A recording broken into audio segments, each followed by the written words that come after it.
Recognized. Thank you, Mr. Speaker. I yield myself such time as I might consume. Recognized. I want to start by humbly suggesting that the majority needs someone new working on legislative acronyms for these messaging bills. This is the DC Crimes Act, which stands for the DC Reforms to Immediately Make Everyone Safe Act of 2024. Immediately make everyone safe. That doesn't sound like legislation. It sounds like a Penn and Teller magic trick to me. If the gentleman from Florida can actually immediately make everyone safe, he should not only be Donald Trump's running mate, as I keep hearing about, he should be the mayor of the District of Columbia.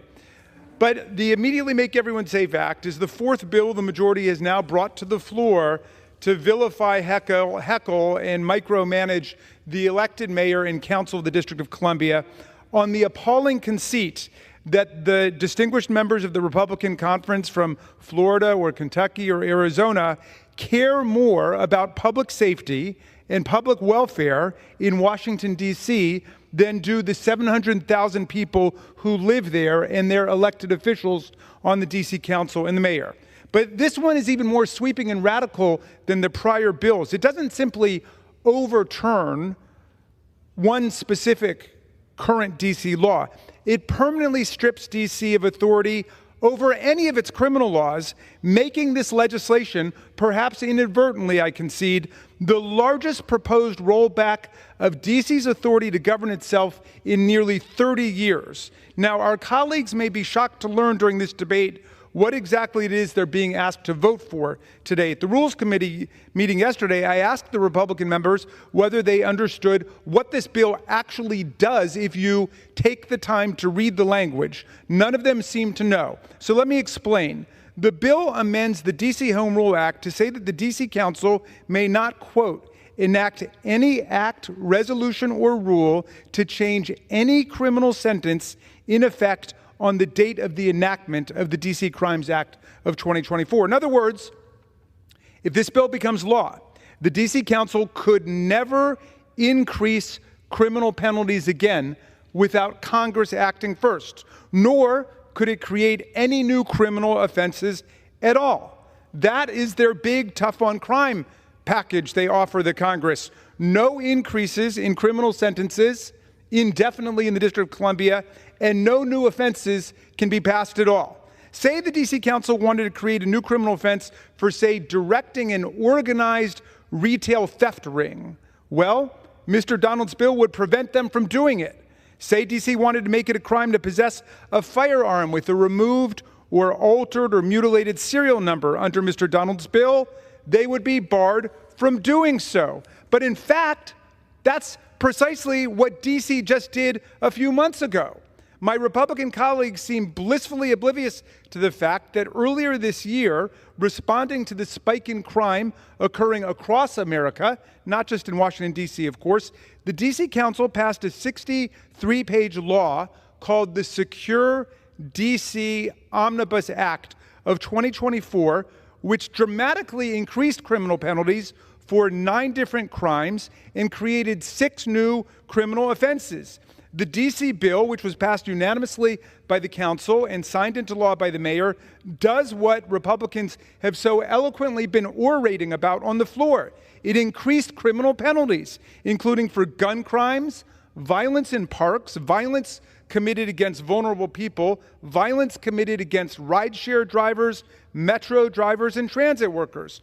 The Secure D.C. Act also created a host of new offenses, including directing a retail theft ring, strangulation, firing bullets in public, possessing a firearm with a removed or altered serial number, and unlawful discarding of firearms or ammunition. They addressed the actual problems that they're experiencing in their city, something our colleagues seriously know nothing about and don't care about. But if Mr. Donald's bill had actually been law at the time, the D.C. Council would have been barred from enacting all of these tough on crime penalties altogether.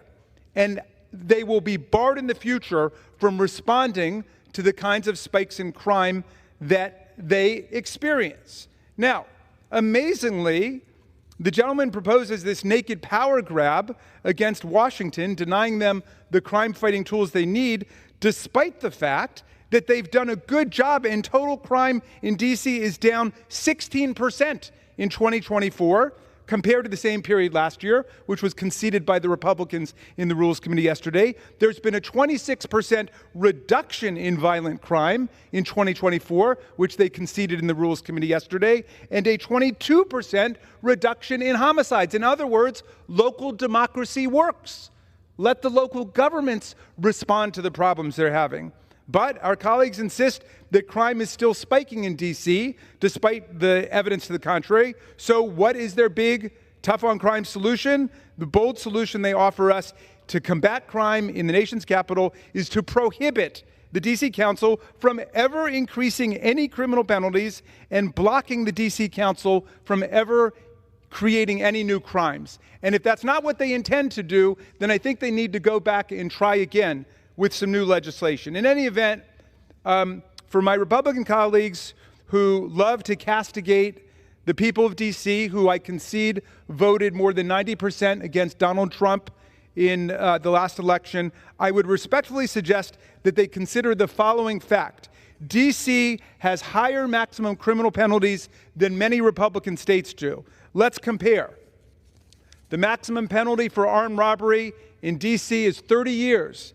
In Kentucky, represented by the chairman of the Oversight Committee, the maximum is 20 years, 50% less. In North Dakota, it is 10 years or 66% less. In D.C., criminals can receive a 40-year sentence for armed carjacking. In Kentucky, represented by the chairman of the Oversight Committee, carjacking is not a separate independent offense. You've got to charge somebody with armed robbery, but even then, you can only get half the sentence you can get in D.C. for carjacking. Look, despite all of the fine election year rhetoric we've heard, there's something profoundly antithetical to our system of government in what the gentleman is proposing. If you read the Declaration of Independence, Thomas Jefferson set forth a bill of particulars against King George and the Parliament. And one of the central allegations of it was that they were denying the colonists the right to define criminal offenses for themselves.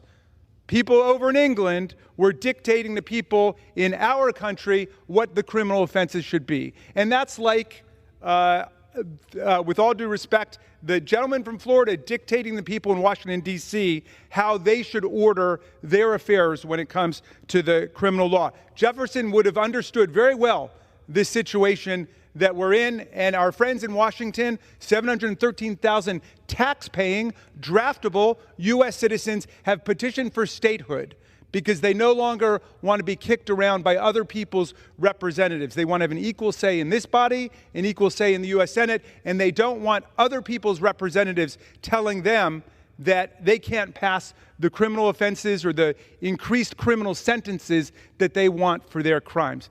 I'll reserve. Thank you.